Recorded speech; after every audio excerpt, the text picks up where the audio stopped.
Assalamualaikum warahmatullahi wabarakatuh. Alhamdulillah wassalatu wassalamu ala Rasulillah wa ala alihi wa sahbihi wa mawalah. Subhanaka la ilma lana illa ma 'allamtana innaka antal alimul hakim.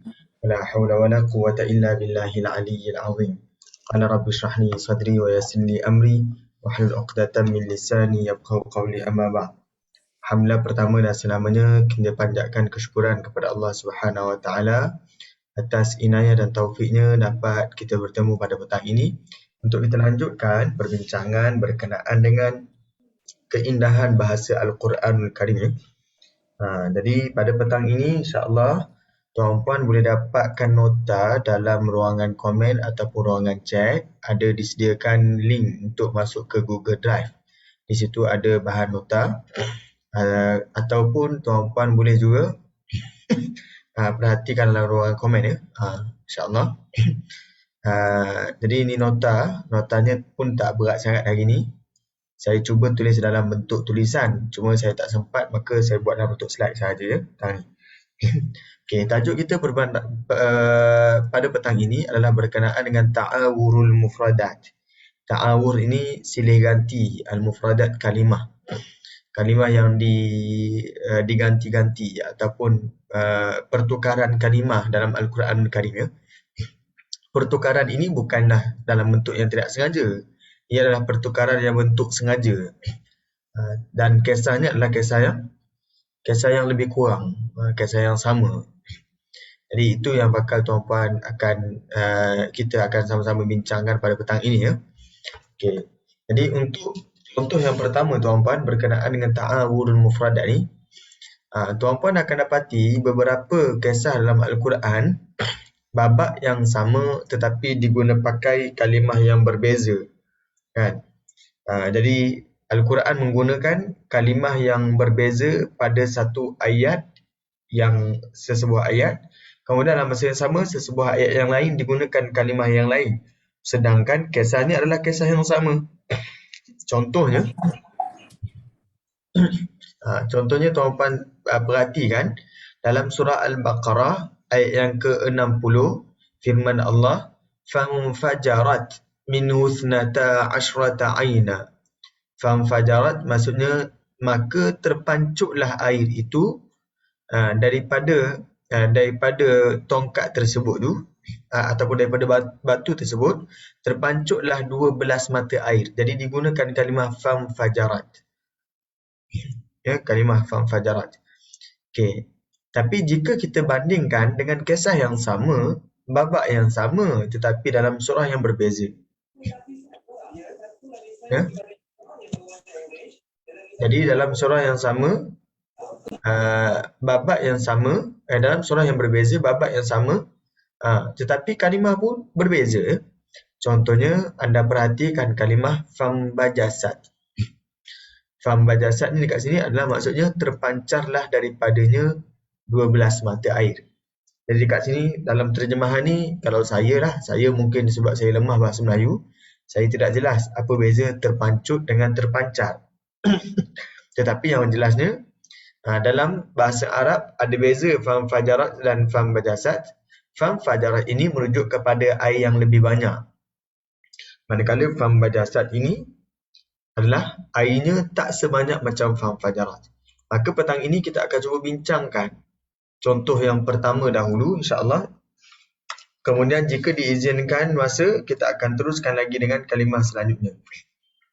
Okey, jadi timbul beberapa soalan lah. Soalan yang pertama tadi, kenapakah kisah yang sama, surah yang berbeza, kalimahnya berbeza, penyampaiannya, maksudnya akhir sekali cerita ni cerita yang sama.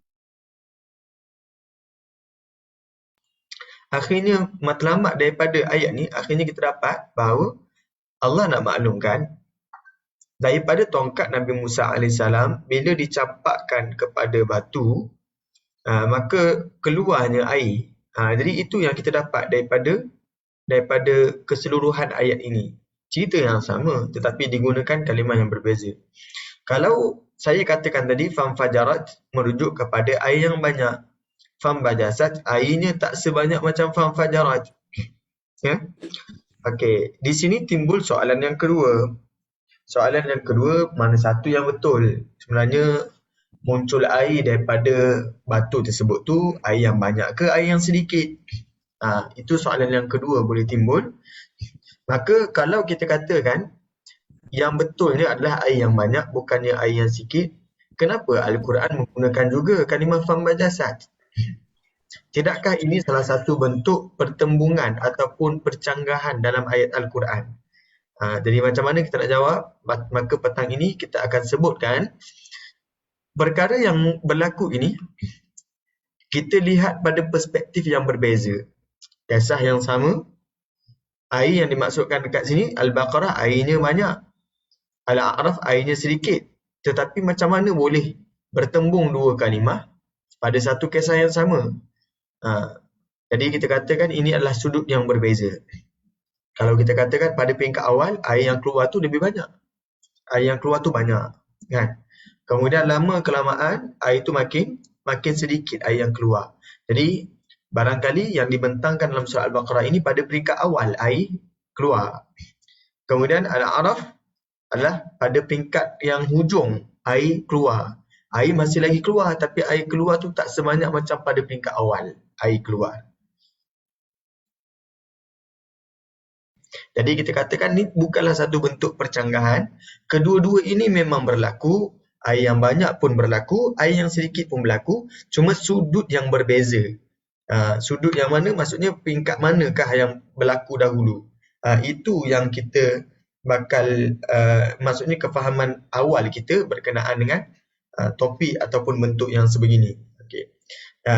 Contoh yang lain dalam Al-Quran ada lagi. Anda akan perhatikan contoh, kemudian akan saya huraikan kepada tuan-puan ya. Dalam kisah Nabi Zakaria AS mendapat anak. Dekat sini Allah berfirman, Qala ayatuka alla tukalliman nas. Tanda engkau dapat anak adalah engkau tak boleh bercakap dengan orang. Walaupun sebenarnya Nabi Zakaria mampu untuk bercakap, tetapi untuk kes ini, mukjizat Nabi Zakaria adalah Nabi Zakaria tak boleh bercakap. Selama mana? Salasata ayyamin, 3 hari. 3 hari yang dimaksudkan ke sini, ayyam, kita boleh terjemahkan maksudnya 3 siang.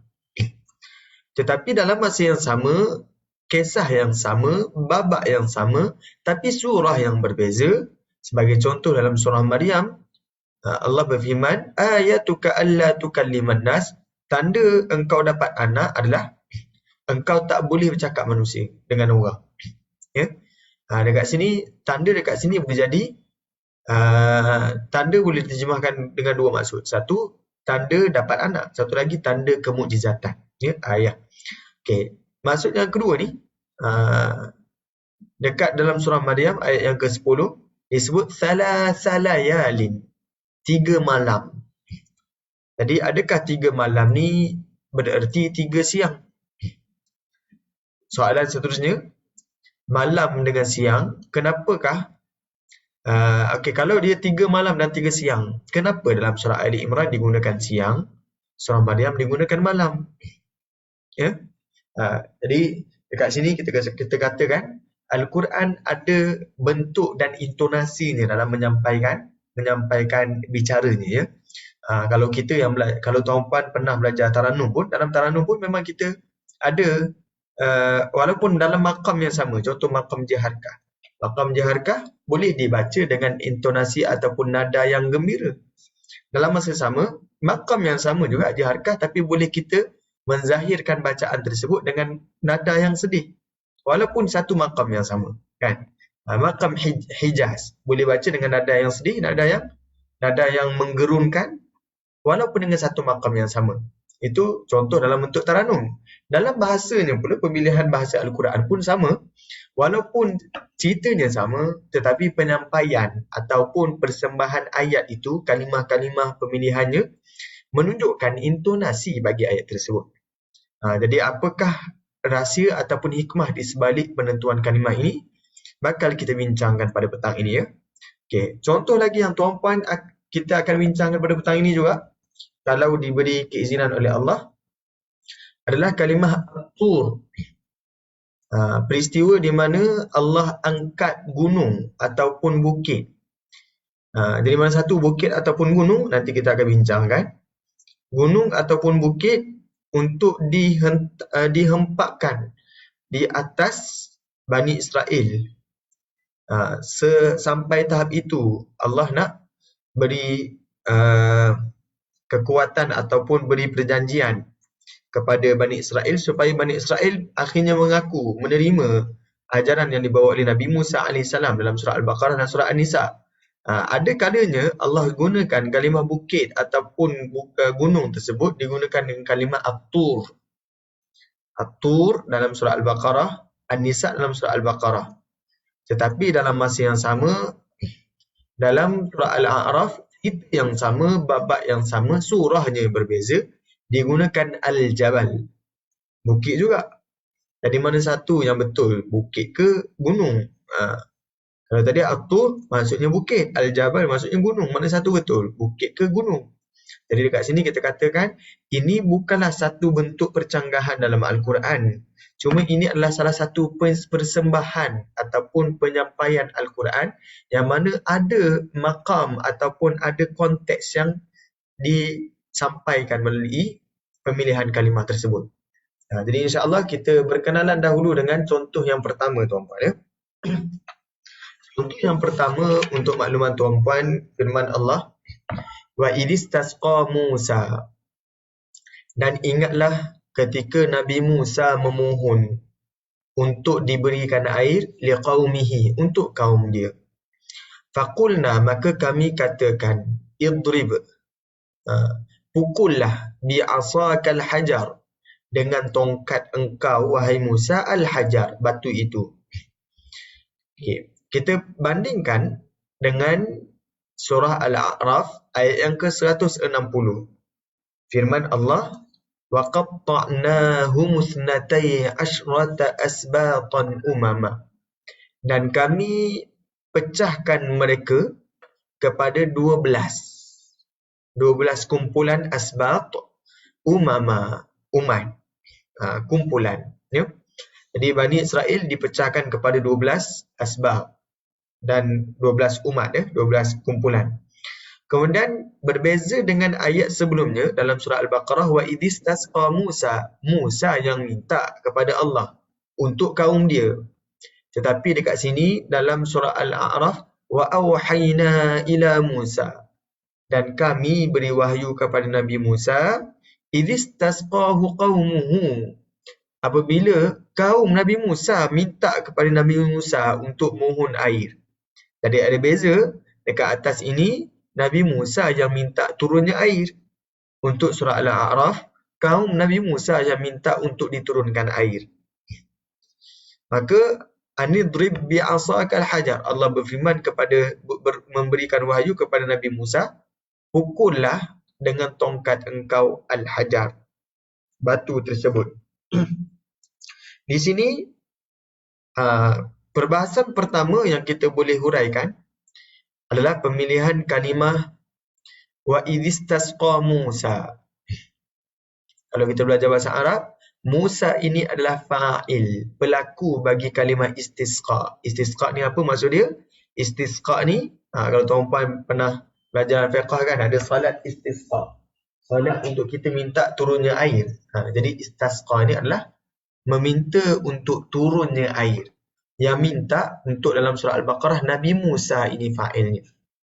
Untuk kaum dia, bukan untuk kepentingan diri sendiri, tapi untuk kaum dia.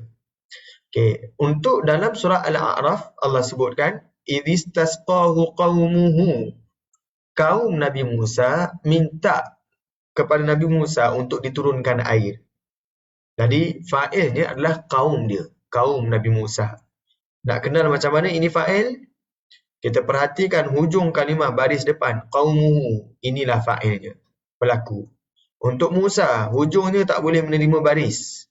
Maka, kita kenal melalui konteks. Musa ini adalah fa'il. Jadi ada beza apabila Musa yang minta dengan kaum Nabi Musa yang minta. Orang yang dekat minta, kan? Contoh tuan-puan. Kalau orang tu kerabat di raja, dia minta dengan raja. Dengan orang awam, minta dengan raja. Mana lagi mudah dapat? Sudah tentu yang mudah. Ya, kerabat, kan? Jadi dekat sini Nabi Musa, orang yang dekat dengan Allah Subhanahu Wa Taala, satu lagi kaum Nabi Musa. Maka bagi menjawab permintaan Nabi Musa tersebut untuk diturunkan air, Allah jawab direct kepada Nabi Musa, faqulna, maka kami katakan. Berbanding dengan bawah surah Al-A'raf, jawapan apabila kaum dia minta diturunkan air, wa awhayna, dan kami wahyukan. Agak-agak dalam kepala tuan-puan, mana lebih kuat? Kami berfirman ke, faqulna ke, ataupun kami wahyukan? Kami berfirman ataupun kami wahyukan? Ada beza kan? Kami wahyukan dengan kami berfirman. Kalau kami wahyukan, ada beberapa bentuk wahyu. Jadi wahyu di sini tak dimaklumkan wahyu yang macam mana. Tapi faqulna ini Allah berfirman. Jadi bila Allah berfirman, dijawabnya idrib. Suruhan direct kepada Nabi Musa, pukullah. Ya, pukullah. Dia Allah direct kepada Nabi Musa, faqulna drib, pukullah. Tetapi untuk di bawah surah Al-A'raf, wahyu yang disampaikan itu kelihatannya tidak direct. Apakah bukti tidak direct? Satu, pemilihan kalimah qulna, satu lagi awhayna. Yang kedua, pemilihan kalimahnya adalah ani, an. An ini dalam perbahasan bahasa Arab namanya an al-masdariyah. An al-masdariyah ni, ia menjadikan an dengan kalimah selepasnya berada pada posisi isim. Walaupun kalimah selepasnya ni fa'il, digabungkan dengan an, dia membawa posisi isim. Ya? Jadi sedarlah tuan-puan, an dan kalimah selepasnya memegang jawatan isim.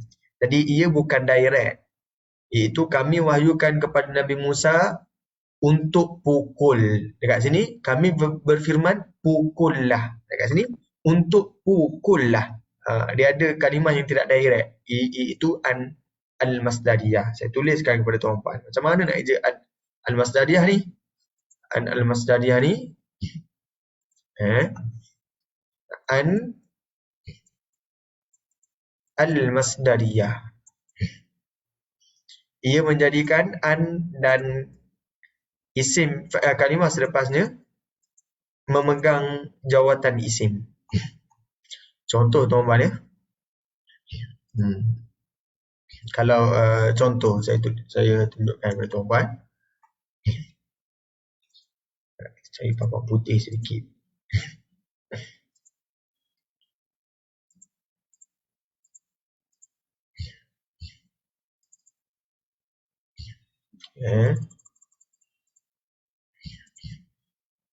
Apa itu an al-masdariyah tuan-tuan?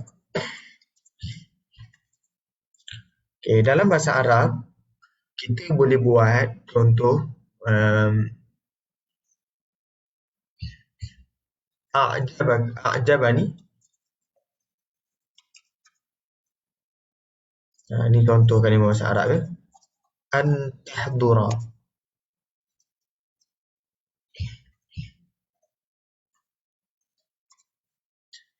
A'jabani, membuatkan saya suka.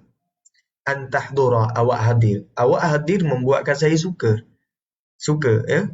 Dekat sini asalnya kalimah tahduru iaitu fa'il datang dengan an, dia membawa watak sebagai isim. Nama dia dikenali sebagai al-masdar al-muawwal. Masdar yang ditakwilkan. Ya, an gabung dengan tahdura, dia jadi masdar yang ditakwilkan. Okey. Takwilan dia apa? Takwilan dia adalah a'jabani huduruka.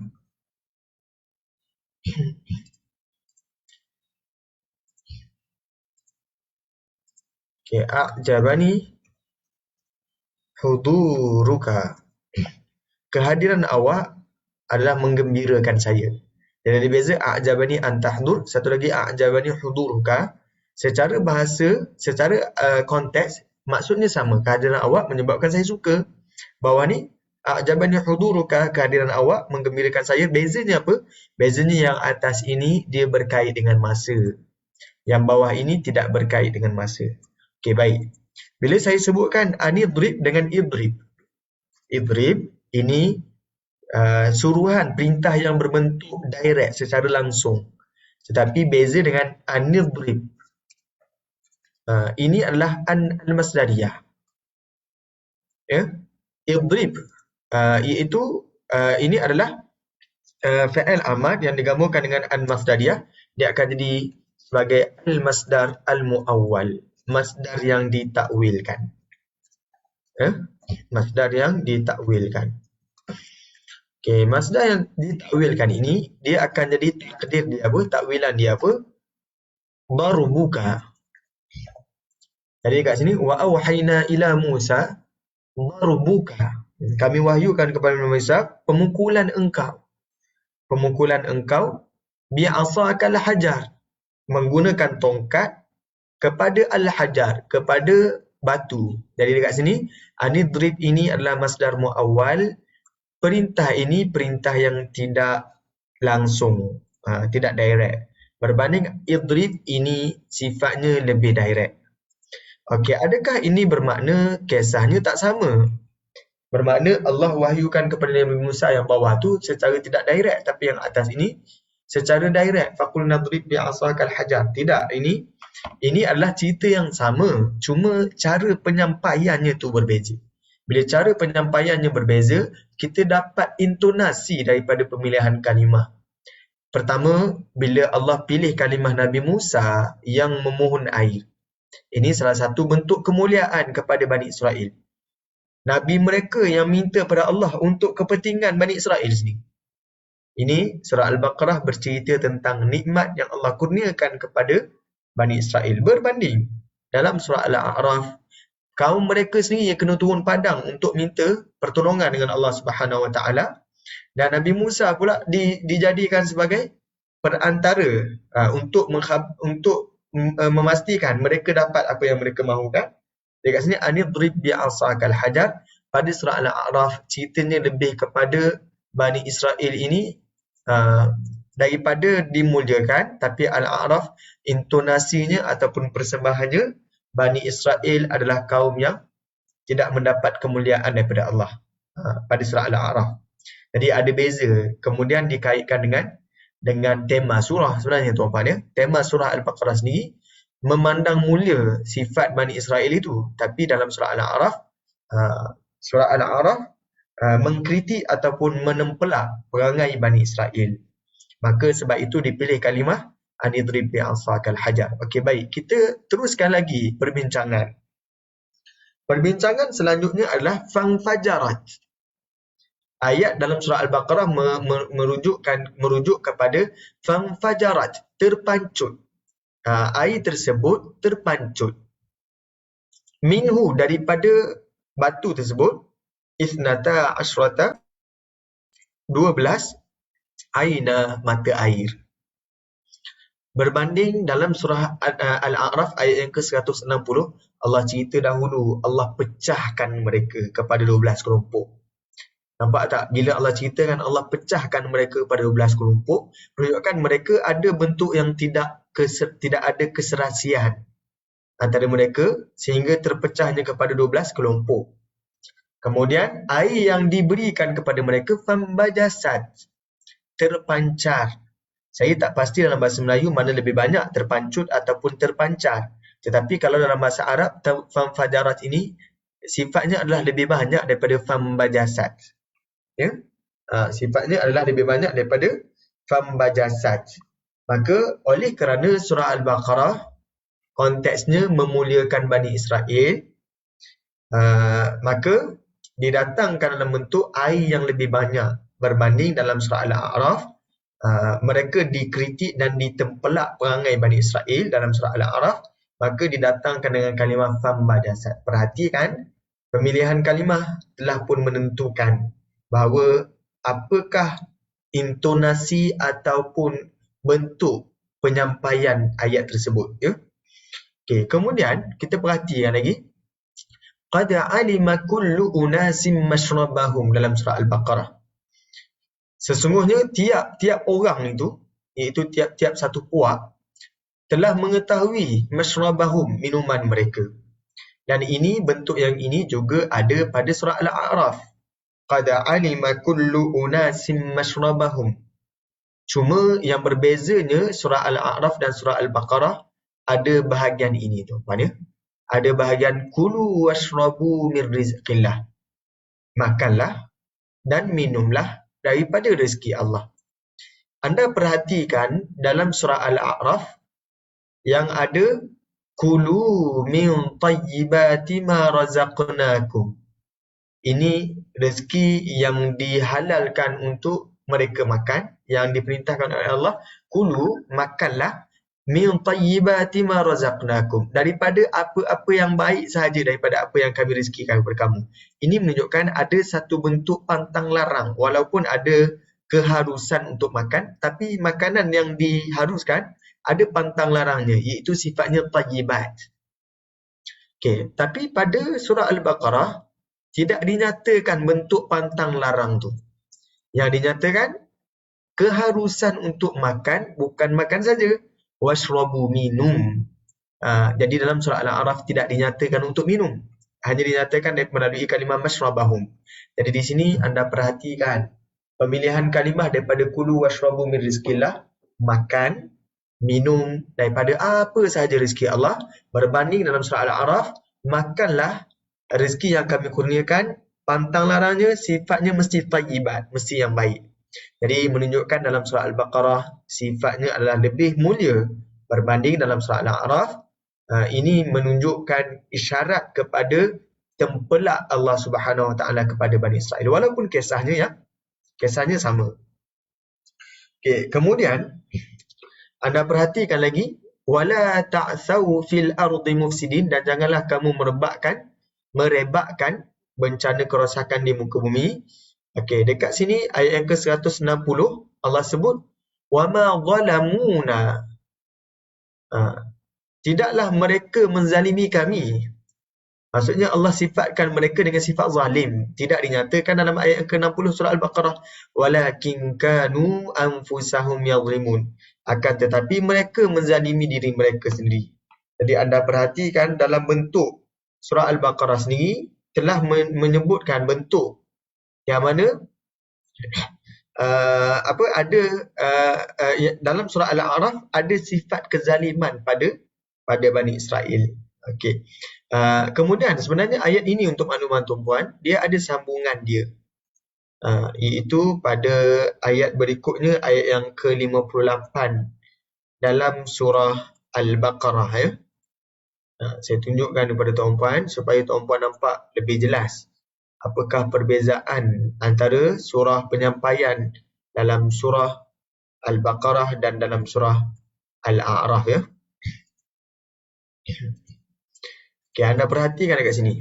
Ayat yang ke-58, kita boleh bandingkan juga dengan ayat yang ke-161 surah Al-A'raf. Okey, jadi perbandingan kita adalah pada surah Al-Baqarah dan surah Al-A'raf. Sebab itu tuan-puan, untuk mereka yang menghafal Al-Quran, ini termasuk dalam perbincangan ayat-ayat mutasyabihat, ayat-ayat yang dilihat serupa tapi ada sedikit perbezaannya. Bila ayat-ayat yang hampir serupa tetapi ada sedikit perbezaannya, yang banyak juga berlaku perbezaan tersebut antaranya adalah kisah yang terkandung dalam surah Al-Baqarah dibandingkan dengan kisah yang terkandung dalam surah Al-A'raf. Sebab surah Al-A'raf ni memang dibentangkan banyak kisah. Ya? Jadi antara yang sebelum ini kita dah bincang berkenaan dengan kisah Nabi Adam AS. Kali ini adalah kisah Bani Israel. Tapi pada surah yang berbeza, juga pada rentak iramanya pun berbeza. Ya? Okey, kita perhatikan ayat yang ke-58 dalam surah Al-Baqarah. Wa idh qulna, dan ingatlah apabila qulna, kami berfirman. Perhatikan pemilihan kalimah qulna, kami berfirman. Udkhulu hadhil qaryah, masuklah ke dalam bandar ini. Fakulu minha, maka makanlah daripadanya. Haitsu syi'tum raghada, apa yang kamu kehendaki, raghada, sepuas-puasnya. Kalimah ini juga ada pada perintah Allah ataupun keharusan Allah kepada Nabi Adam. Haitsu syi'tuma raghada. Wa kula minha raghadan haitsu syi'tuma. Raghadan dinyatakan sepuas-puasnya. Dan anda perhatikan kalau anda bandingkan dengan surah Al-A'raf, okay, ayat yang ke-161 ya.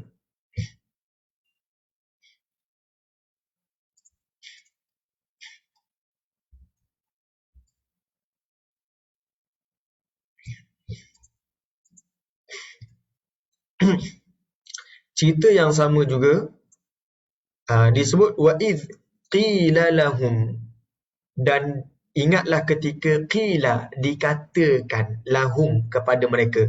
Jadi anda perhatikan ada beza qila dengan qulna. Qulna, kami berfirman, iaitu ada bentuk kemuliaan. Tapi kalau qila, tidak dinisbahkan. Siapakah yang berkata? Ini bentuk satu konteks kehinaan kepada mereka. Ya? Kalau tadi disebut fakulu udkhulu hadhil qaryah, masuklah kampung ini. Ya, masuklah kampung ini. Nanti dalam kita pun akan belajar juga kalau diberi kesempatan, ada beza kalimah al-qaryah dan al-madinah. Dalam surah Yasin ada disebut ashabul qaryah.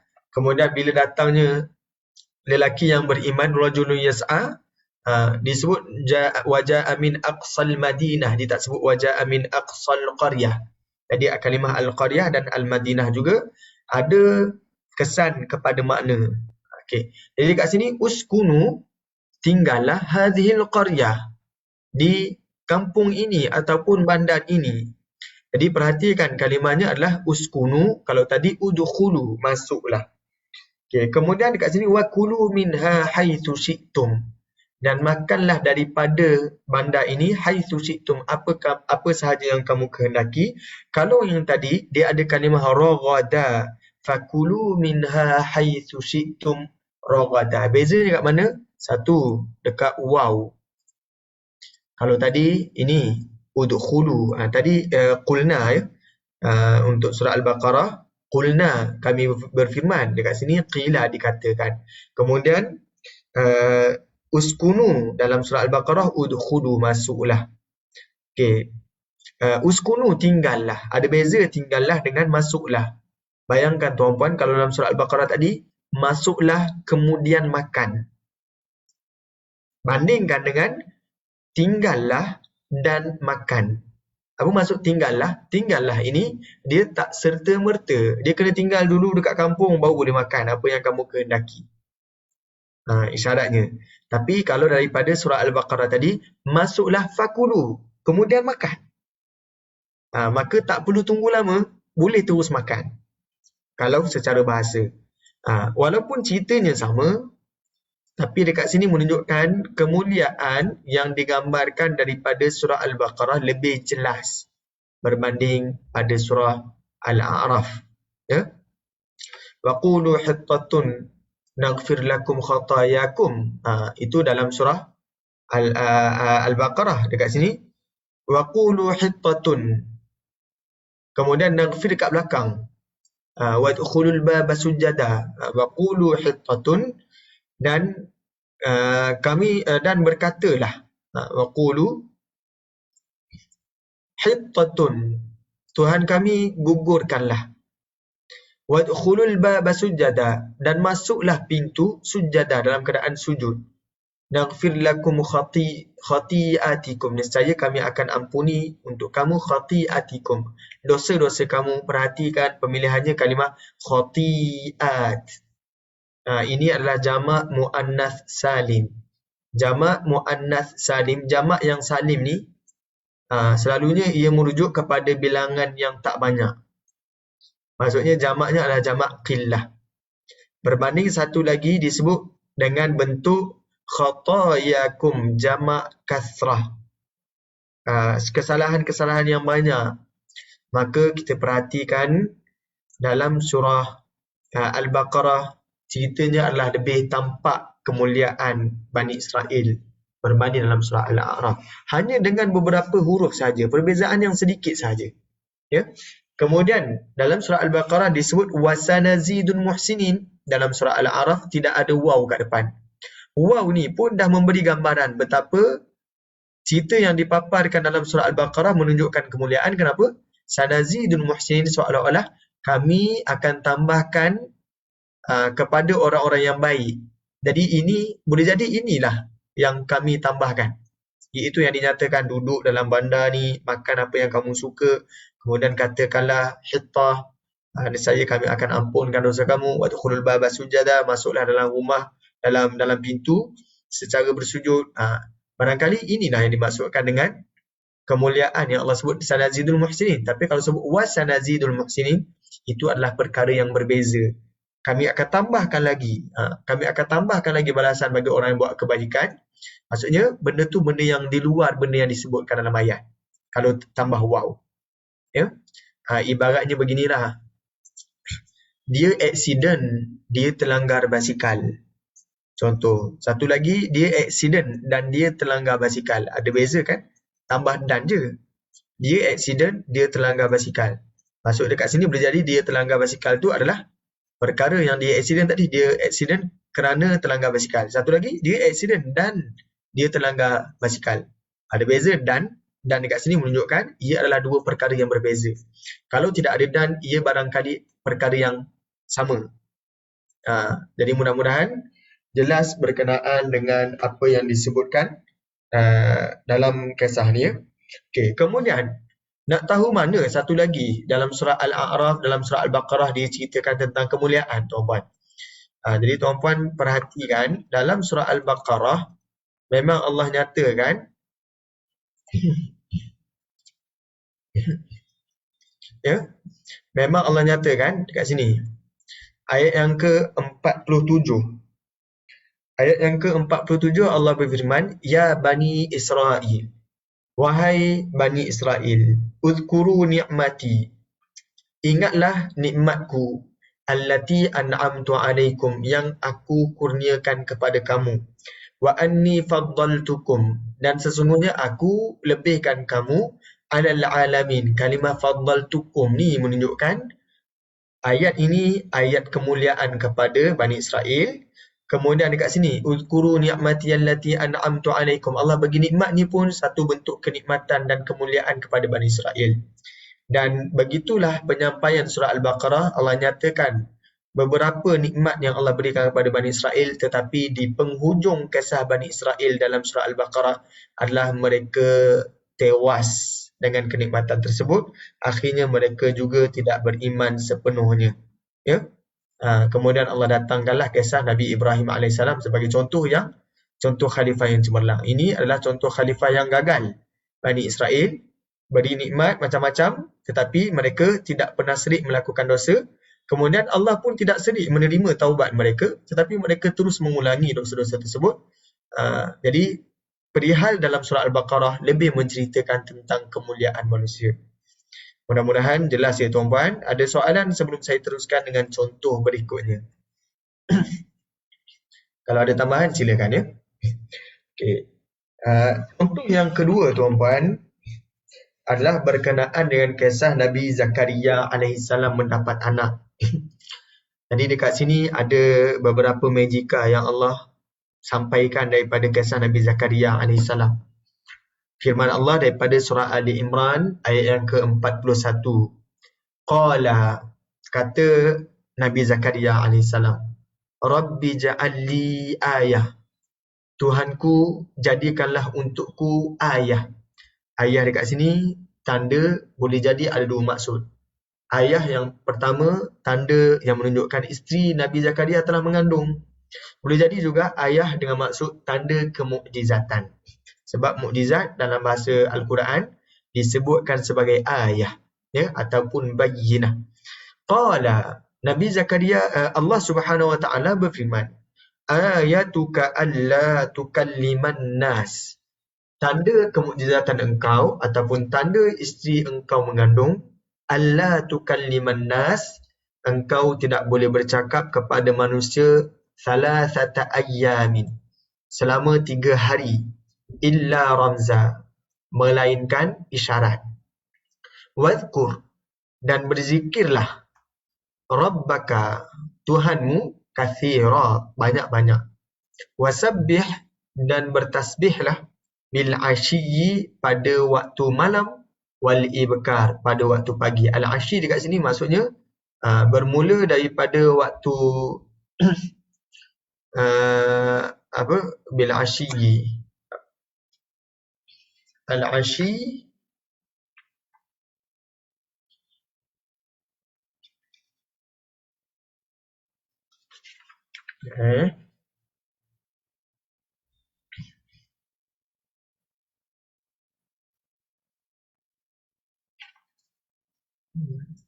kalau ikut dia merujuk pada waktu malam.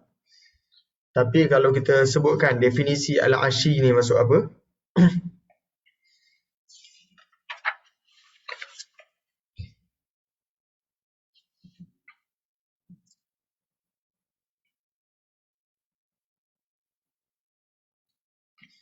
Okay.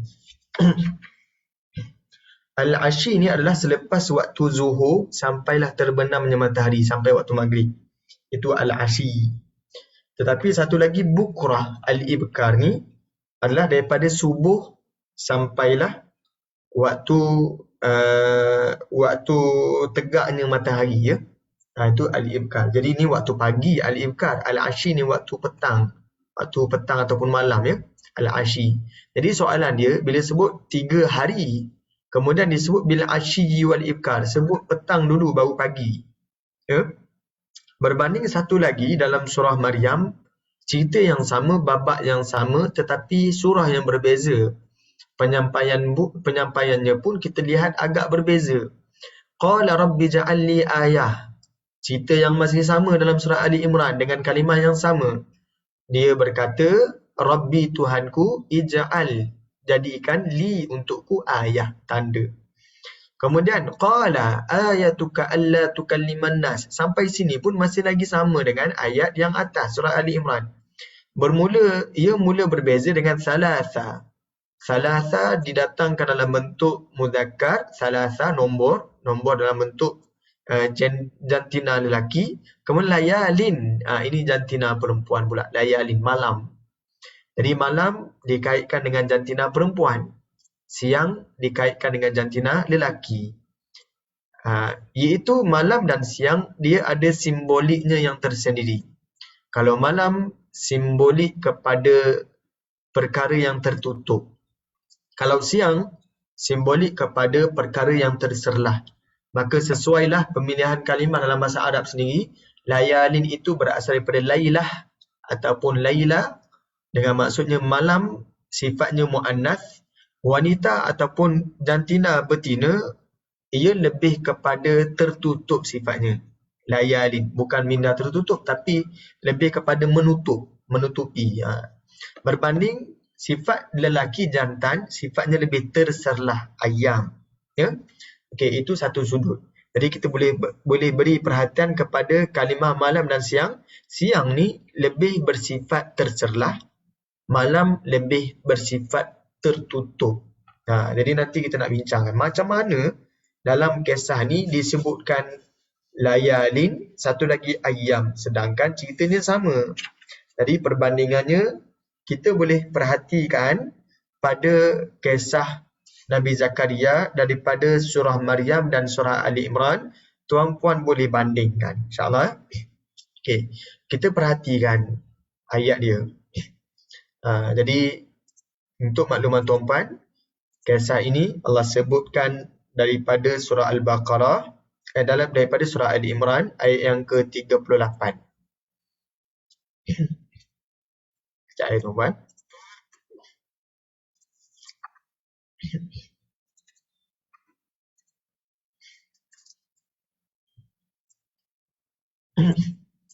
Okay, ini bermulanya cerita Nabi Zakaria AS. Maka untuk kisah Nabi Zakaria, kita tengok pada konteks yang menyeluruh, insyaAllah. Yang mana Allah sebut ayat yang ke-38, Hunanika da'a Zakaria Rabbah. Di situlah Nabi Zakaria berdoa kepada Tuhannya. Di situ ni mana? Di mihrab. Mihrabnya mana? Dekat sini kan? Berdasarkan ayat sebelumnya, iaitu kullama dakhala 'alaiha Zakaria al-mihrab. Setiap kali Zakaria masuk jumpa Maryam di mihrabnya, wajada indaha rizqa. Jadi di mihrab Nabi Zakaria AS berdoa kepada Tuhannya. Qala, Nabi Zakaria walaupun dah tua, baginda berkata, Rabbi habli min ladunka dzurriyyatan thayyibah. Tuhanku, kurniakanlah untukku daripada sisimu dzurriyyatan thayyibah. Zuriat keturunan yang baik. Innaka sami'ud du'a. Sesungguhnya engkau ya Allah sami'ud du'a, maha mendengar doa. Ayat ini menunjukkan seseorang hamba itu tidak sepatutnya merasa putus asa kepada Allah. Walaupun dalam keadaan sifatnya memang dah sangat dahsyat, dah tua, dan kita nak perhatikan apakah yang dimaklumkan oleh Nabi Zakaria pada doa baginda. Baginda maklumkan daripada ayat yang ke-40 ni, qala, kata Nabi Zakaria, Rabbi, Tuhanku, anna yakunu li ghulam, macam mana aku boleh dapat anak, wa qad balaghaniyal kibar, sedangkan aku dah tua, wa mraati aqir, dan isteri aku mandul. Anda perhatikan di sini, kalimah yang disebutkan dahulu, Nabi Zakaria menyebutkan kekurangan dirinya dahulu, iaitu dia dah tua. Maksudnya dia sebut sifat dia dulu, tua. Kemudian wa mraati aqir, isteri aku ni mandul, baru dia sebut isteri dia pula. Dia sebut pasal diri dia dulu, baru dia sebut pasal isteri dia, kan? Anda bandingkan dengan penceritaan yang disebutkan dalam surah Maryam. Ya. Yang disebutkan dalam surah Maryam, permulaan cerita Nabi Zakaria adalah pada ayat yang ketiga. Iznada rabbahu nidaan khafiyya. Ingatlah apabila Nabi Zakaria memanggil Tuhannya, merayu nidaan khafiyya, dengan rayuan yang sunyi, khafiyya. Kalimah di sini, kalimah khafiyya, kalimah sunyi ini memberi isyarat kepada malam. Ya, yang pertama. Jadi ini khafiyah ni tak disebutkan dalam surah Ali Imran tadi. Ada tak isyarat sunyi pada surah Ali Imran? Tak disebutkan. Kemudian kita perhatikan ya.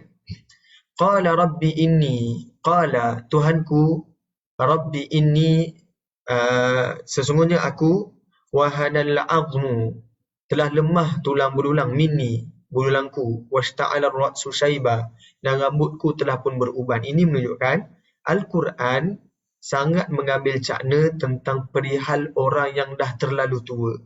Tuan-puan, untuk mereka yang dah lanjut usianya, jangan berduka cita, jangan rasakan kita ni dah terlalu hujung usia. Ada orang yang muda lebih dipanggil oleh Allah terlebih dahulu berbanding yang tua. Jadi Al-Quran mengambil berat tentang perihal orang yang telah pun berusia. Contoh Nabi Zakaria AS. Walam akum bidu'aika rabbi syaqiyya. Dan aku ni Allah tidak pernah merasa putus untuk berdoa kepada engkau. Okay. Kemudian kita nak tengok dekat sini ya. Apa yang Nabi Zakaria sebut? Wa inni khiftul mawaliya. Aku takut tentang mawaliya min warai, keturunan selepasku. Wa kanat imraati aqirah, dan isteri aku ni mandul. Fahabli min ladunka waliya, maka kurniakanlah aku ni waris. Ya. Okey, kita nak tengok ayat yang disebut qala rabbi anna yakunu li ghulam. Nak perhatikan ayat yang ke-8 ya. Qala, Nabi Zakaria berkata, Rabbi, Tuhanku, anna yakunu li ghulam. Macam mana aku nak dapat anak ni Tuhanku? Wa kanat imraati aqira, sedangkan isteri aku ni mandul. Wa qad balagtu minal kibari itiya, dan aku ni dah tua. Anda perhatikan, manakah sebab yang disebutkan dahulu, yang disebutkan pada surah Maryam ini, sebabnya perempuan dulu. Baru sebut lelaki. Ada banyak sebab.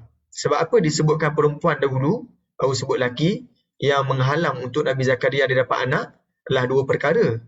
Kerana yang pertama, Nabi Zakaria dah tua. Yang kedua, kerana isteri baginda sendiri mandul. Tapi kenapa dalam surah Maryam disebut hal isteri dia dulu baru sebut dia? Tapi dalam surah Ali Imran disebut dia dulu baru sebut hal isteri dia. Yang pertama, kerana surah ini surah Maryam, surah yang bercerita tentang perempuan. Nama surah ini sendiri cerita tentang Maryam. Yang kedua, ceritanya tentang kasih sayang. Surah ni penuh dengan kasih sayang. Kemudian yang ketiga, bila disebut kanat. Kanat ni dah lepas. Sebelum ni lagi, imraati aqira, isteri aku ni dah mandul. Sebelum ni lagi, boleh jadi maksudnya daripada muda lagi, isteri Nabi Zakaria dah mandul. Berbanding dalam surah Ali Imran tadi, wa muraati aqir, tidak dimaklumkan bilakah isteri Nabi Zakaria mandul. Boleh jadi dah tua baru mandul. Tapi ayat yang ke-8 ini daripada surah Maryam menunjukkan isteri Nabi Zakaria mandul daripada awal lagi, daripada muda lagi. Sebab digunakan dengan kalimah wakanatin, wakanat. Yang kalimah ini, kanat ini tidak disebut pada surah Ali Imran. Ya.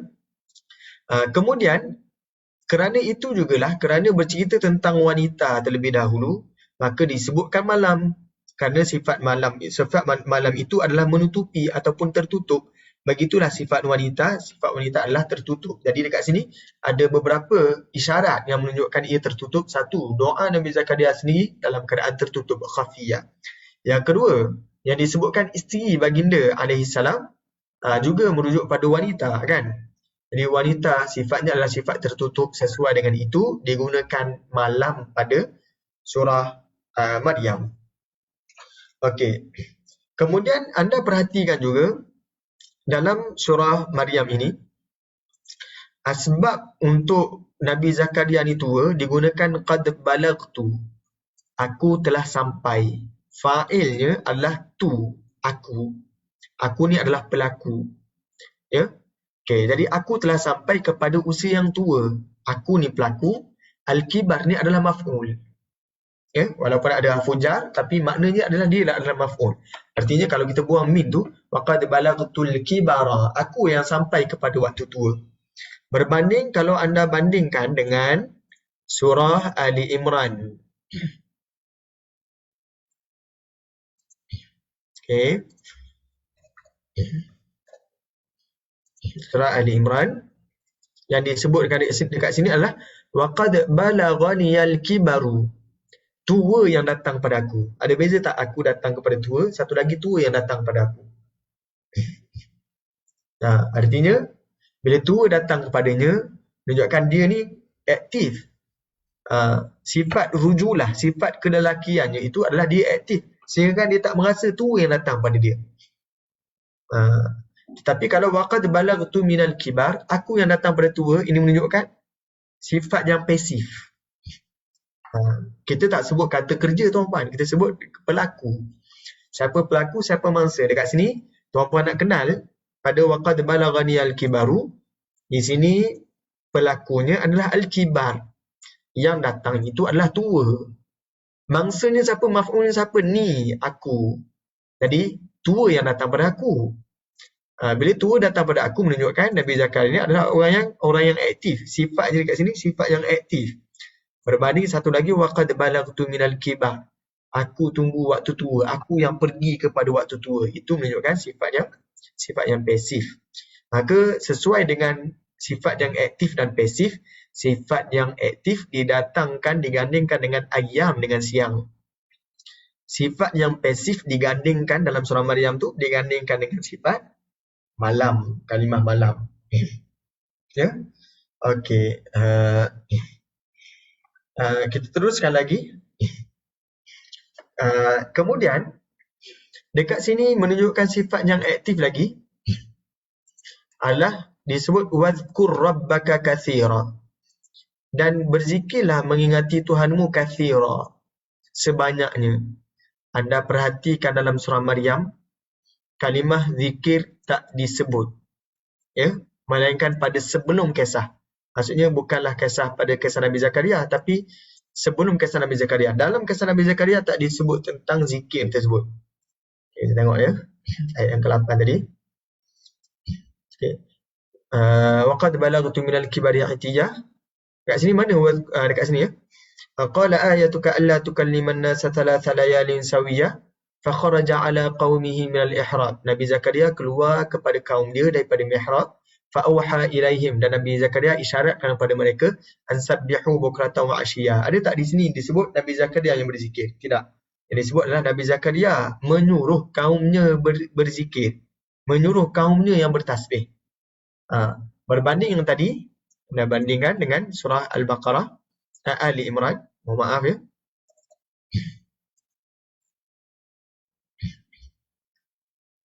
Okey, dekat sini wadhkur rabbaka katsira, yang disuruh untuk berzikir adalah Nabi Zakaria, bukannya kaum Nabi Zakaria.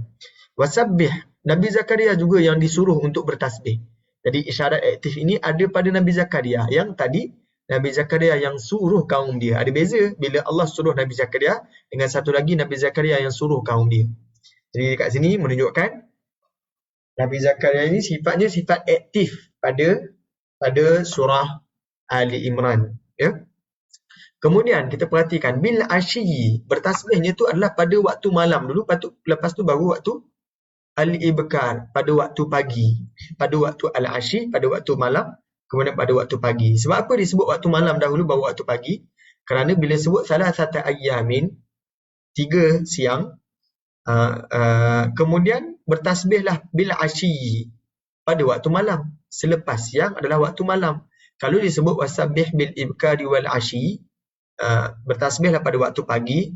Pagi untuk hari yang pertama tu dah terlepas, ya, maka dia kena tunggu esok. Bukrah, dia kena tunggu esok pula.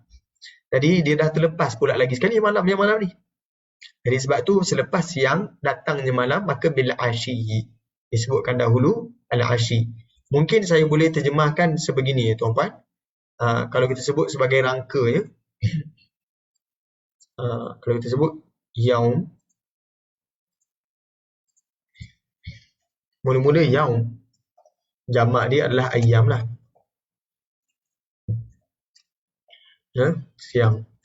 Lepas yaum, dia akan pergi ke al-asyi dulu, waktu malam ataupun waktu lepas zuhur sampailah waktu maghrib kan. Lepas tu barulah al-ibkar.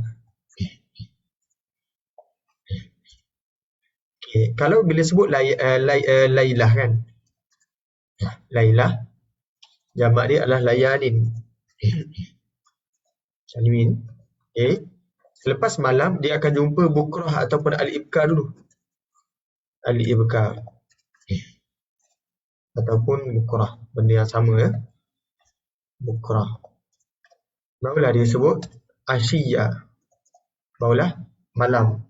Jadi sesuailah disebut dalam surah Al-Baqarah, Ali Imran, disebut al-asyi dulu baru sebut al-ibkar. Berbanding dalam surah Maryam disebut bukrah dulu baru sebut asyiyah. Jadi kalau ditanya kenapakah disebut asyi dulu baru ibkar, sesuai dengan selepas siang datangnya malam dulu, bukannya datang siang. Ya. Itu ayat yang ke-41. Anda bandingkan dengan dalam surah Maryam tadi. Ya, dalam surah Maryam ansabbihu bukratan, sebut siang dulu baru wa asyiyah, baru sebut malam. Kenapa sebut bukrah? Kerana yang datang selepas malam adalah pagi dulu, barulah petang atau malam ya.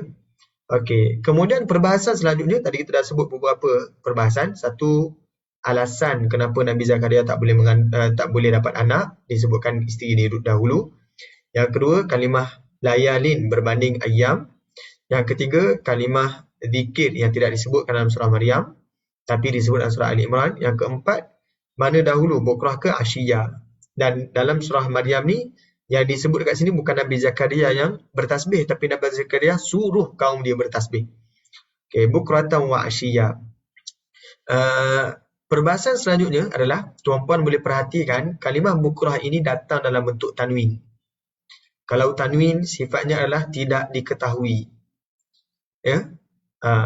Tetapi satu lagi bentuk, kalau sebut bukrah tanwin, satu lagi yang tadi al-ibkar, ada alif lam. Ada yang mengatakan bila ada alif lam itu merujuk kepada waktu yang lebih luas. Ya. Jadi waktu siang yang lebih luas, waktu malam yang lebih luas. Jadi merujuk kepada waktu siang yang lebih luas dan waktu malam yang lebih luas, itu adalah salah satu isyarat kepada aktif, sifat yang aktif. Berbanding disebutkan dalam bentuk tanwin, tanwin ini sifatnya tak seluas macam yang ada alif lam. Ya. Okey. Jadi itulah yang kita boleh perhatikan daripada siang dan malam. Kemudian tuan-puan, bila anda perhatikan kalimah malam ni, ia merujuk kepada perkara yang suram ataupun perkara yang sunyi, ya. Maka dikaitkan dengan sifat tua, sifat lemah, sifat yang tenang, sifat yang pergerakannya sedikit, sifat yang rehat, itu layalin. Tetapi kalau kita bandingkan dengan satu lagi, kalimah ayyam ataupun yaum, siang, ia menunjukkan kepada pergerakan yang lebih, menunjukkan kepada waktu muda, menunjukkan waktu yang cergas, ya. Jadi disebutkan waktu siang. Jadi tidak heran dalam surah Maryam inilah Nabi Zakaria disebut qala rabbi inni wahana al-'azmu minni washta'ala ar-ra'su shayba wa lam akum bi du'aika rabbi syaqiyya.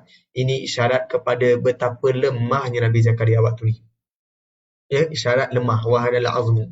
Tetapi ayat yang semacam ini tidak disebutkan dalam surah Ali Imran. Anda bandingkan tengok, ya.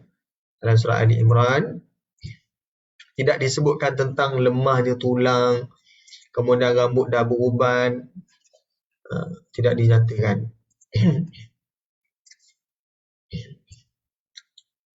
Okey, dekat sini anda cari, kat mana Nabi Zakaria kata dia dah tua? Melainkan pada sini saja, waqad balaghani al-kibar. Ya, tak disebut pun aku pun dah beruban, tulang pun dah lemah, tak dinyatakan. Sesuai dengan sifatnya yang cergas dalam surah Ali Imran, maka kalimah yang dipilih adalah ayyam berbanding layalin. Wallahu a'lam. Selesai perbincangan kita tentang kalimah siang dan malam. Tuan-puan ada soalan sebelum saya teruskan dengan kalimah selanjutnya?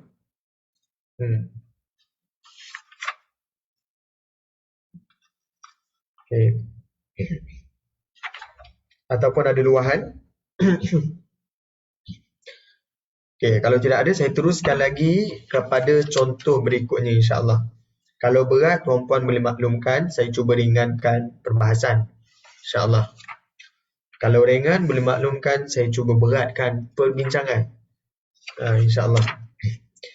Saya teruskan dengan contoh berikutnya, insyaAllah. Contoh berikutnya adalah pada pemilihan kalimah bukit atau gunung. Anda perhatikan dalam surah Al-Baqarah ayat yang ke-63, cerita tentang peristiwa di mana Allah angkat gunung Tursina ke atas Bani Israel. Wa idh akhadna mitsaqakum, dan ingatlah ketika kami mengambil perjanjian setia kamu. Wa rafa'na fawqakumut tur, dan kami angkatkan gunung Tursina ni, Tur, fawqakum, atas kamu. Khudu, maka ambillah ma atainakum, apa yang kami berikan kepada kamu, iaitu Taurat, biquwah, dengan sekuat-kuatnya, dengan teguh, dengan bersungguh-sungguh. Wadhkuru, dan ingatlah ma fihi, apa yang ada dalam Taurat itu, la'allakum tattaqun, mudah-mudahan kamu bertakwa. Okay. Ayat yang semisal ini juga disebut dalam surah An-Nisa. Yang mana Allah berfirman, wa rafa'na fawqahumut tur, dan kami angkat di atas mereka ini at-tur, gunung Tursina, bimithaqihim, dengan perjanjian mereka. Ya, disebabkan perjanjian mereka, kami angkat gunung. Wa qulna, dan kami katakan, lahum, kepada mereka, udkhulul baba sujada, masuklah melalui pintu dalam keadaan sujada, dalam keadaan merendah diri. Okay, yang saya nak bandingkan bukannya daripada surah Al-Baqarah dan surah An-Nisa. Yang saya nak bandingkan dengan surah Al-A'raf. Kenapa dalam surah Al-A'raf dipilih kalimah Al-Jabal berbanding At-Tur? Anda perhatikan dekat sini, kalimahnya disebut wa idh nataqna. Nataqna ni, kalau dalam terjemahan ni, ketika kami mengangkat. Tetapi kalimah nataqna ni lebih dahsyat daripada sekadar angkat. Kalau angkat ni lawannya letak. Nataqna ni, dia sifatnya adalah dia tarik, kemudian dia goncang dan dia cabut. Itu nataqna. Nataqna ni tarik, dia goyangkan, kemudian dicabut dengan kuat. Itu nataqna. Kalau rafa'na, angkat. Macam nak cabut gigi tu Ustaz kan? Betul, nak cabut gigi kan. Ataupun contoh kalau rumput. Rumput yang ada, kita nak cabut dengan akar rumput kan. Ya betul. Itu nataqna. Dicabut. Okey, tapi kalau rumput yang memang dah terpotong, yang kita sekadar ambil angkat je, itu rafa'na. Ada beza kan rafa'na dengan nataqna, nampak tak? Okey, itu yang pertama, pemilihan nataqna dengan rafa'na. Yang kedua, al-jabal. Ini adalah maksudnya bukit juga. At-Tur tadi bukit, al-jabal juga bukit. Beza al-jabal dengan at-Tur, al-jabal ini merujuk kepada bukit yang besar. Itu dia Al-Jabal. Okey, sebagai contoh, Al-Quran pun beberapa kali juga menggunakan kalimah Al-Jibal ataupun Al-Jabal. Ya, untuk menunjukkan kepada hari kiamat. Jadi bila ada cerita tentang hari kiamat ataupun cerita tentang kekuasaan Allah, tidak digunakan kalimah At-Tur, tapi digunakan kalimah Al-Jibal ataupun Al-Jabal. Okey, kita perhatikan. Kat sini ya. Contoh dalam surah An-Naba. Alam naj'alil arda mihada. Mengapa kamu ragu-ragukan kekuasaan kami menghidupkan semula orang yang telah mati? Bukankah kami telah menjadikan bumi terbentang luas sebagai hamparan? Wal jibala autada, dan gunung ganang sebagai pancang pasaknya. Dekat sini wal jibala merujuk kepada kekuasaan Allah yang sangat dahsyat, sehingga kan digunakan al-jibal berbanding digunakan at-tur ataupun al-atwar. Jadi dekat sini tak guna wal atwara autada, tapi dia guna wal jibala autada, menunjukkan kekuasaan Allah. Dalam surah An-Nazi'at, ya, bila Allah ciptakan gunung ganang, disebutkan wal jibala arsaha, dan gunung ganang itu pula dikukuhkan letaknya. Jadi sifat al-jabal ni sifatnya keras ataupun sifatnya kukuh. Maka sesuailah digunakan nataqna, kami tarik dengan kuat kan. Jadi ada beza nataqnal jabal dengan rafa'na fawqahumut tur, at-tur, angkat saja.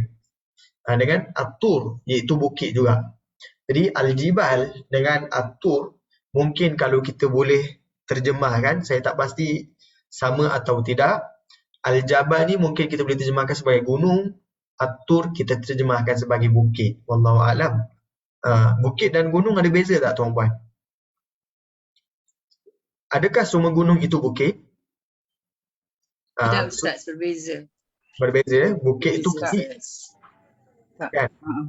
Bukit itu sifat dia kecil kan? Betul. Gunung hanya besar kan? Kemudian bukit ni pada gunung itu ada bukit-bukit kan? Betul tak? Ke saya silap? Betul, pada bukit-bukit ada gunung. Pada gunung ada bukit. Pada gunung ada bukit, betul. Bukit is anak Anak gunung lah. Yes, subset kepada gunung. Betul. Bukit adalah anak gunung Kalau saya silap, mohon betulkan. Kalau ada guru bahasa Melayu dekat sini, boleh perhalusi dan perkemaskan pembentangan saya, mudah-mudahan. Okey. Kemudian bandingkan lagi cerita tentang Gunung Ganang contohnya. Bila Allah cerita tentang Gunung Ganang dalam bentuk yang dahsyat, contoh tadi dalam bentuk nikmat ni, Allah ciptakan untuk kita. Dan dalam surah At-Takwir, Allah sebut dalam ketika hari kiamat, wa idzal jibalu suyirat. Apabila Gunung Ganang itu diterbangkan ke angkasa. Kemudian wa ilal jibali kaifa nusibat. Jadi bila digunakan kalimah jabal ataupun jabal gunung ni selalu merujuk kepada sifat yang kuat. Jadi untuk surah Al-A'raf ini adalah sifat yang kuat. Dan perhatikan dekat sini fauqahum datang selepas tu, atas mereka. Jadi gunung duduk dulu. Gunung disebut dahulu sebelum mereka. Berbanding kalau yang tadi fauqahum, atas mereka gunung. Ada beza, gunung disebut dulu dengan atas mereka gunung.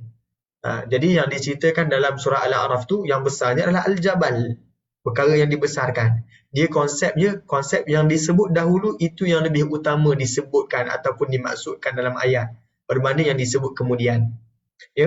Dalam konsep at-taqdim wa ta'khir, kalimah yang disebutkan itu ia adalah lebih utama dan lebih besar maknanya berbanding kalimah yang disebutkan kemudian.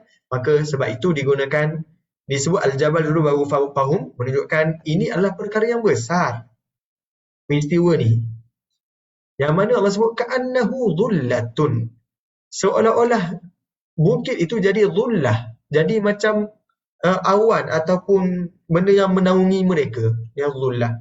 Wa dhannu annahu waqi'un bihim. Sehingga mereka rasakan bahawa gunung itu memang akan menimpa mereka. Maka bila dalam keadaan takut begitu, Allah katakan khudhu ma atainakum biquwwah.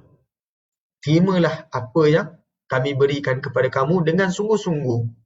Jadi ini menunjukkan sifat Bani Israel ni, dahsyatnya mereka sehingga mereka perlu diugut dan dikecam baru mereka sanggup terima ajaran Taurat. Sedangkan mereka dah nampak kemukjizatan Nabi Musa di hadapan mata mereka. Kemudian mereka pernah diselamatkan oleh Allah daripada kecaman Firaun depan mata mereka. Itu adalah peristiwa yang besar. Tetapi untuk menyuruh mereka menerima apa yang diajarkan oleh Allah Subhanahu Wa Taala, Allah ugut dengan untuk dibaling ataupun dihempapkan gunung. Jadi kat sini Al-A'raf ini adalah cerita yang lebih dahsyat berbanding cerita dalam surah Al-Baqarah dan An-Nisa. Jadi anda perhatikan daripada kalimat ini sahaja kita dah dapat kenal manakah ayat yang lebih manakah konteks yang lebih garang dan manakah konteks yang lebih lunak.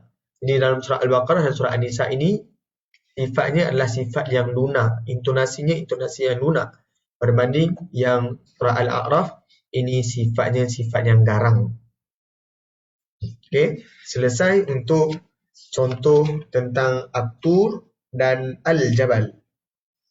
Okey, saya teruskan dengan kalimah selanjutnya insya-Allah. Kalimah selanjutnya dia taklah berat sangat insya-Allah. Habis sahaja topik ini tuan-puan sebenarnya dah selesai satu buku ni. Satu buku ni Balaghatul Kalimah. Nipis je buku ni. Ni saya tolong baca, saya tolong buat nota pada tuan-puan. Cuma yang last ni je. Saya tak sempat, saya ambil ayat Quran, saya letak je. Saya cuba buat, cuma tak sempat, masa tak sempat untuk buat dalam bentuk tulisan. Kalau dulu, peringkat awal dulu, saya cuba buat dalam bentuk slide. Cuma saya dapati untuk mereka yang tidak berkesempatan untuk hadir, mereka tak dapat faham apakah yang dimaksudkan melalui slide. Dia kena dengar huraian. Tetapi kalau saya tulis dalam bentuk kenyataan ataupun dalam bentuk teks, jadi kita boleh baca dulu ataupun kita boleh baca balik apa yang telah saya tuliskan ya. Cuma tajuk ni kalau ada kesempatan saya cuba tuliskan, lengkapkan penulisannya. Okey, ini cerita tentang Nabi Ibrahim AS dan Nabi Ismail AS. Yang mana dalam surah Al-Baqarah ayat yang ke-125 Allah berfirman, wa idz ja'alnal bait, dan ingatlah ketika ja'alna, kami jadikan al-bait, rumah Allah itu, mathabatan linnas, tempat tumpuan untuk manusia, wa amna, dan tempat yang aman.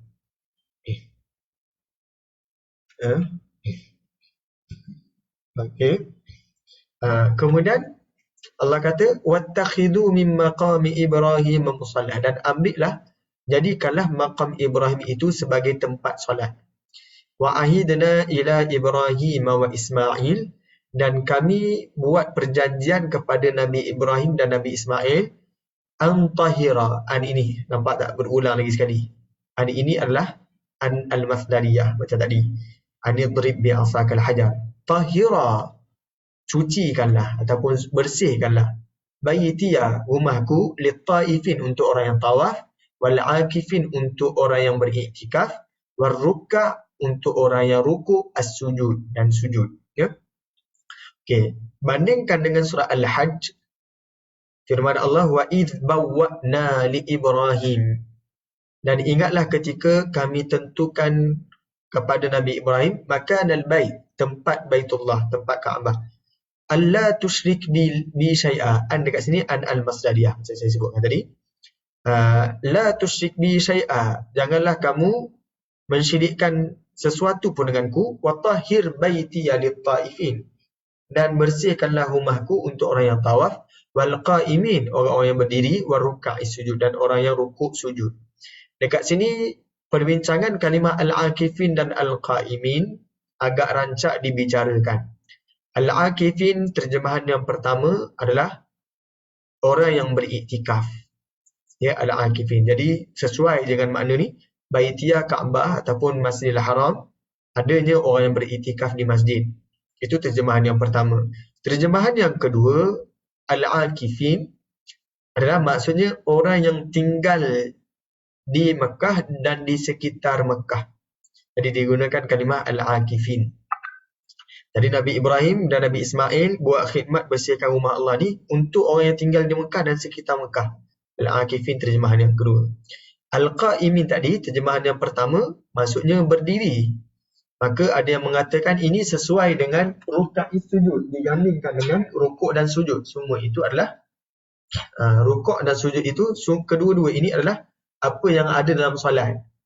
Maka qa'imin juga, berdiri juga salah satu rukun dalam solat.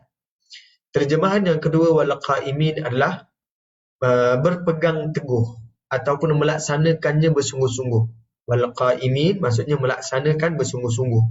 Dekat sini ada banyak ayat yang menunjukkan orang yang berdiri itu adalah orang yang melaksanakan bersungguh-sungguh. Memang banyak dalam Al-Quran. Tengok ya dalam surah Ali Imran ayat yang ke-113 pun ada. Surah Ali Imran ayat yang ke-113.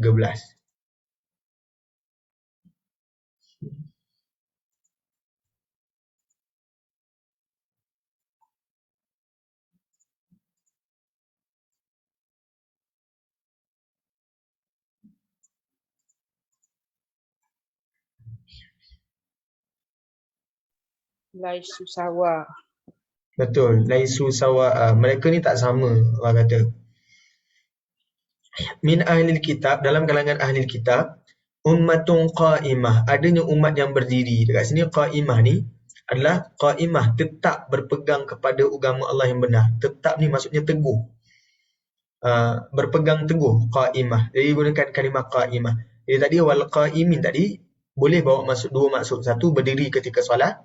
Yang kedua maksudnya berpegang teguh, wal qa'imin. Ya. Okey, jadi kita nak rumuskan macam mana apa yang disebutkan dalam ayat dalam surah Al-Hajj dan surah Al-Baqarah. Tuan-puan perhatikan cerita tentang dalam surah Al-Baqarah ni, ia adalah cerita tentang Nabi Ibrahim dan Nabi Ismail membina Kaabah, dan akhirnya daripada tanah inilah munculnya seorang nabi dalam kalangan mereka, iaitu Nabi Muhammad sallallahu alaihi wasallam. Ya. Maka sesuai digunakan wal akifin untuk orang yang tinggal di Mekah dan di sekitar Mekah. Kalau dengan maksud yang kedua tadi. Ya. Sebab memang itulah rumah Allah ni disucikan, dibersihkan untuk Allah muliakan keturunan Nabi Ismail alaihissalam. Okey, berbanding dalam surah Al-Hajj, ini cerita tentang haji. Surah Al-Baqarah cerita tentang membina Kaabah dan dalam penduduk Mekah itu ada yang dilantik sebagai nabi. Tapi dalam surah Al-Hajj, ia bercerita tentang haji. Maka yang menunaikan haji ini bukannya al-akifin sahaja, bukannya penduduk Mekah dan sekitarnya sahaja, bahkan seluruh pelosok dunia ni datang untuk menunaikan haji. Maka pertimbangannya dikira bukannya untuk orang yang tinggal di Mekah, tapi untuk orang yang al-qaimin, yang bersungguh-sungguh melaksanakan perintah Allah, al-qaimin, yang mana mereka sanggup merantau jauh untuk melaksanakan perintah Allah, orang ini al-qaimin. Maka apa yang Nabi Ibrahim buat ini adalah untuk mereka ini al-qaimin. Sesuai dengan konteks surah Al-Hajj bercerita tentang haji, bukannya cerita tentang pembinaan Kaabah, maka disebutkan kalimah al-qaimin. Al-Baqarah, ini cerita konteksnya adalah Allah lantik dalam kalangan keturunan Nabi Ismail adanya Nabi Muhammad SAW. Maka diceritakan dengan disebutkan dengan kalimah al-akifin, ya. Jadi jelas ya tuan-puan untuk contoh yang berikutnya tentang al-akifin dan al-qaimin. Dalam buku ada huraian yang lebih panjang, tetapi dia bincang pada sudut pandangan ulama. Dia keluarkan teks daripada, dia quotekan daripada ulama-ulama berkenaan dengan kalimah al-akif dan al-qaim, maksud dia apa. Wallahu a'lam. Mudah-mudahan perbincangan kita pada petang ini bermanfaat. Wallahu a'lam. Selesai kita buku Balaghatul Kalimah. Jadi insya-Allah buku yang nipis saja tuan-puan. Ustaz. Silakan. Buku tu bahasa Arab ke apa? Ya, buku tu lah bahasa Arab. Saya tolong terjemah je. Saya tolong buat nota je. Jadi nota tu kadang-kadang lambat siap tu sebab saya duduk terjemah lah. Nak cari masa nak terjemah tu. Jadi buku tu tinggal 2 tajuk je saya tak buat lagi, tak sempat tulis. Tajuk yang terakhir ni, Ta'awulul Mufradat, dengan tajuk yang awal sekali. Contoh andai kata kalau dia boleh siap, saya insya-Allah lah, kita Akademi Tadabbur Malaysia katanya nak mencadangkan untuk dicetak. Wallahu a'lam. Mudah-mudahan sempatlah tu siap. Ya. Jadi bila habis Balaghatul Kalimah, cadangan saya akan masuk kepada perbincangan dalam buku yang lebih tebal. Tapi saya rasa memang saya tak mampu nak siapkan dalam bentuk tulisan. Mungkin saya hanya siapkan nota dalam bentuk slide sahaja. Ya, sebab saya dah cuba berkali-kali untuk siapkan dalam bentuk nota yang bertulis. Tapi saya tak mampu atas kekangan masa. Maka selepas ini saya hanya tuliskan dalam bentuk slide. Itu lebih mudah untuk saya. Kemudian kita cuba bincang berkenaan dengan kitab tersebut, mudah-mudahan. Ya, beberapa kali saya tak sempat siapkan nota. Ustaz Yusof cadangkan, Ustaz bentanglah apa saja pun Ustaz, bukan berkenaan dengan keindahan bahasa. Cuma saya katakan kepada Ustaz Yusof, sesi saya dah khususkan untuk keindahan bahasa Arab lebih pada bahasa Al-Quran. Maka topik saya adalah perbincangan bahasa lah. Yang lain berkenaan dengan nuzul, kita serahkan kepada asatizah yang lebih berkeahlian. Wallahu a'lam. Ada lagi soalan? Kita jumpa lagi tuan-puan pada pada siri yang akan datang. Mudah-mudahan kita termasuk dalam golongan yang lihat, yang nampak keagungan dan kemukjizatan Al-Quran Karim. Assalamualaikum warahmatullahi wabarakatuh. Waalaikumsalam. Waalaikumsalam. Terima kasih.